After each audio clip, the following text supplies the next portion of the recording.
In a world where global power dynamics shift like sand in the wind, an unexpected alliance has emerged, and they are saying no to the UN and the IMF. But why?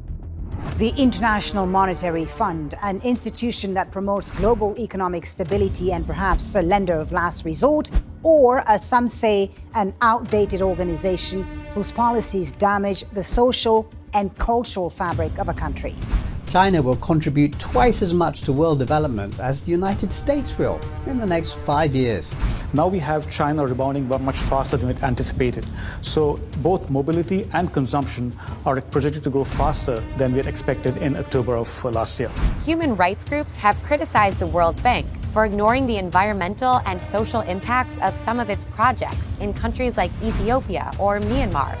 The roles of both the IMF and the World Bank have changed a lot since the days of Bretton Woods. The United Nations Security Council has final say on some of the most heated conflicts the world has ever seen.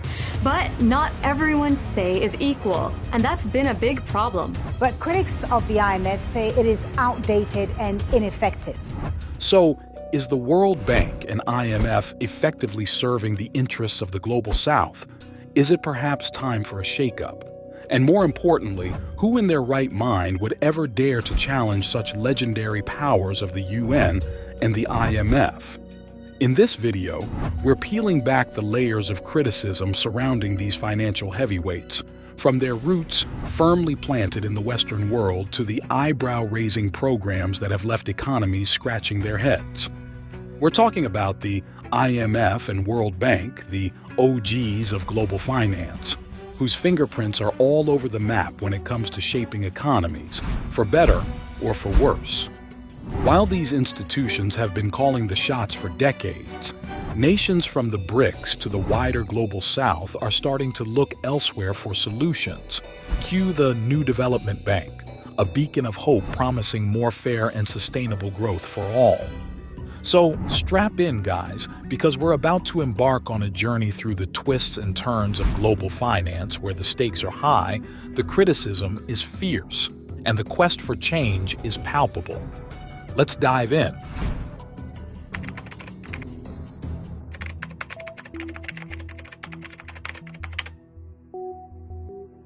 Let's rewind the clock to July 1944. Where history was made at the United Nations Monetary and Financial Conference, better known as the Bretton Woods Conference, nestled in the serene surroundings of Bretton Woods, New Hampshire. Picture this: a bunch of folks from different countries gathered in this peaceful setting with one big goal in mind: to keep the world's money system running smoothly. That's where the International Monetary Fund, IMF, came into play. Its job?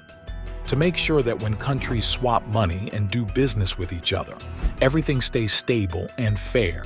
But that's not all. Right alongside the IMF came the World Bank, originally called the International Bank for Reconstruction and Development, IBRD. Its mission was pretty straightforward: to roll up its sleeves and help rebuild countries that had been torn apart by World War II. The IMF and World Bank stepped onto the global stage with a big mission: to bring stability and a helping hand to a world that had been through some tough times. But as we'll soon find out, their journey is filled with ups and downs, leaving many wondering if they're really living up to their big promises.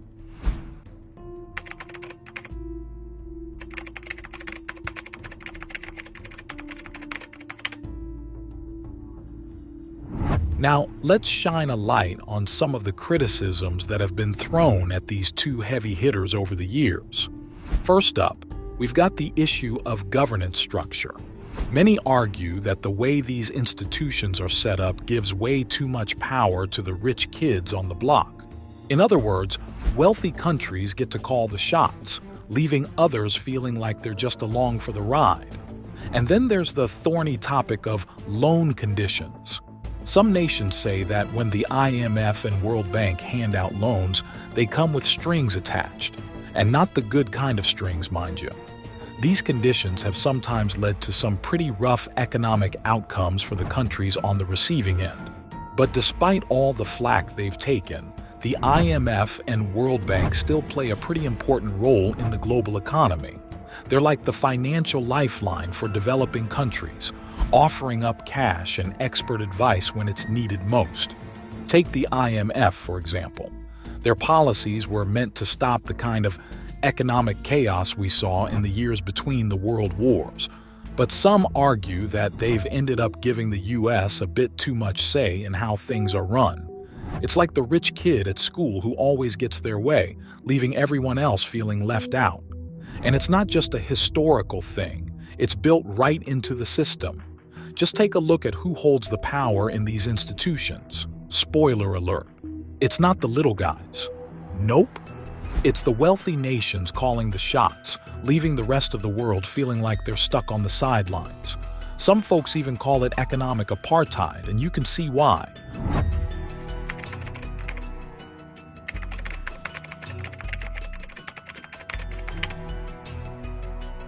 Now, let's shine a spotlight on another hot-button issue: structural adjustment programs, or SAPs for short.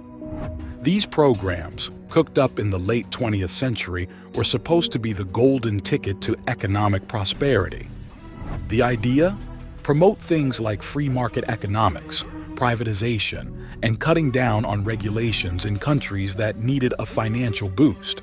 Sounds good in theory, right? Well, not so fast. Critics argue that SAPs have done more harm than good. Instead of lifting countries up, they've often widened the gap between the haves and the have-nots, gutted social safety nets, and put debt repayment ahead of things like education and healthcare. In other words, they've been like a wrecking ball, smashing through economies and leaving chaos in their wake. Just take a look at Latin America in the 1980s, a period some folks not so fondly refer to as the lost decade. SAPs were in full swing, and the result? Economic stagnation, skyrocketing poverty, and social unrest on a massive scale. The World Bank's approach to fighting poverty and boosting development has also come under fire. Sure, they've poured billions into projects aimed at helping the world's poorest, but critics say it's not enough. Projects funded by the World Bank have been slammed for their environmental impact, with some even accused of turning a blind eye to the root causes of poverty. And let's talk about their poverty reduction strategy papers, or PRSPs. While they're meant to be a roadmap for lifting countries out of poverty, critics say they often fall short. Instead of focusing on long-term solutions, they end up propping up the same old neoliberal policies that got us into this mess in the first place.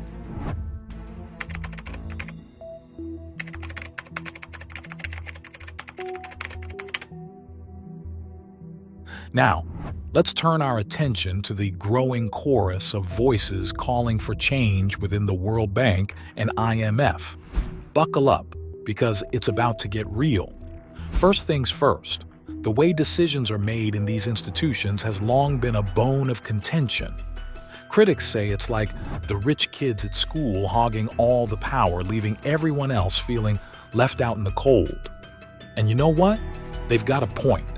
It's time to shake things up and make sure everyone's voice is heard. So, what's the solution? Well, some nations are calling for a major overhaul. They want to see the leadership selection process democratized, so it's not just the same old faces calling the shots. And how about a double majority voting system? That way, big decisions would need the thumbs up from both the big shots and the little guys, giving countries in the global south a fairer shake at the table. Countries like the BRICS nations and others in the global south are starting to say, enough is enough. They're tired of playing second fiddle to the big boys, and they're ready to chart their own course. And who can blame them? From dissatisfaction with the strings attached to funding to a desire to break free from the shackles of the US dollar, these countries are fed up and ready for change. So, what's the plan? Well, they're rolling up their sleeves and getting to work on alternatives. Whether it's forging new partnerships or setting up their own financing mechanisms, They're taking matters into their own hands. The World Bank said it's discontinuing an influential report following an investigation into data irregularities. The new development bank, the NDB, also known as the BRICS Bank, has endeavored to cater to the socio-economic development and environmental protection needs of its member states. Qual é a diferença dos BRICS? Os BRICS pretende representar todas as regiões. Ele pretende se expandir para todas as regiões. The bank has specialized in developing its local currency offerings, meaning we raise funding in the local currency of our member countries and then on-lend in the local currency. This year, the Export-Import Bank of China and China Development Bank have already granted loans worth $1 billion and $300 million, respectively, to African multilateral development financing institutions. But I think it's important to understand that history has gotten us to this point. Right, so the history of colonialism, the history of imperialism, the current moments of neocolonialism have gotten us into this kind of situation where many of our countries are always lacking in the sufficient capital.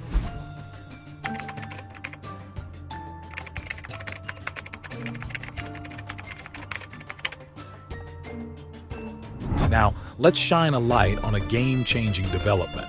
The rise of the new development bank, NDB, by the BRICS countries, Brazil, Russia, India, China, and South Africa.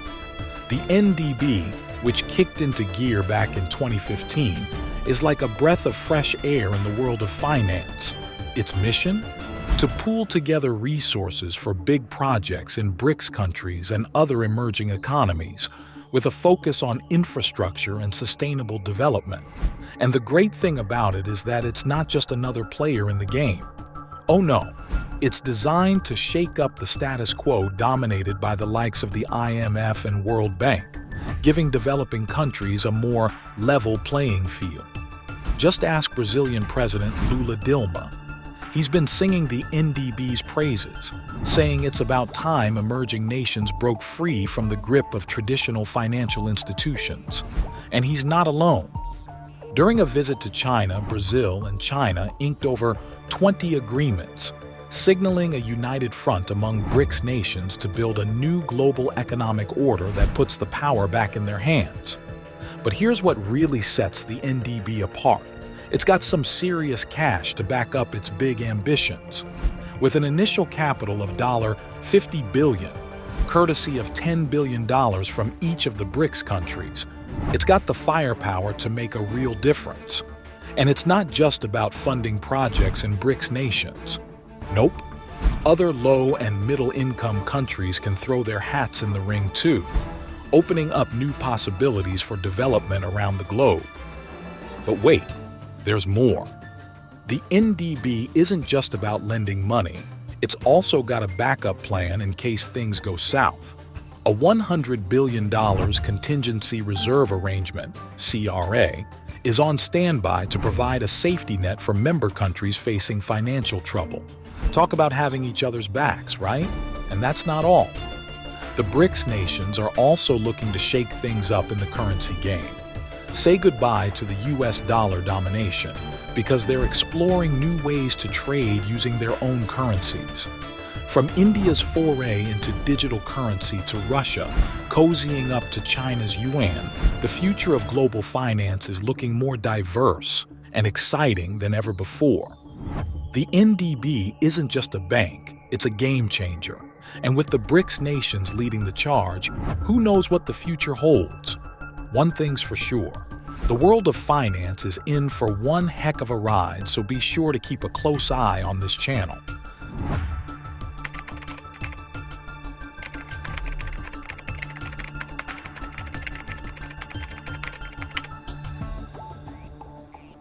Now let's wrap things up and tie a neat little bow on this journey through the world of global finance. What we've seen from the BRICS and other nations in the global south is nothing short of a revolution in the making, that is. Their efforts to break free from the clutches of the World Bank and IMF aren't just about finding a new bank to stash their cash. Oh no, it's about something much bigger, autonomy. These countries are saying, enough is enough. They're tired of playing second fiddle to the Western powers and having their voices drowned out in the global economic arena. And you know what? They've got a point. By setting up their own financial institutions and mechanisms, they're taking matters into their own hands. They're saying, "We're ready to chart our own course. Thank you very much." And who can blame them? Their goal is simple: to create a world where everyone has a seat at the table, where decisions are made with fairness and equality in mind. It's about time, don't you think? So, as we bid adieu to the old guard and usher in a new era of economic autonomy, one thing's for sure: the future of global finance is in good hands. With countries like the BRICS leading the charge, the possibilities are endless. So here's to a world where everyone has a voice, where power is shared, and where the pursuit of prosperity knows no bounds. It's a brave new world out there, and the journey is just beginning. Let's make it one worth traveling. To watch the latest geopolitical news, watch this video here.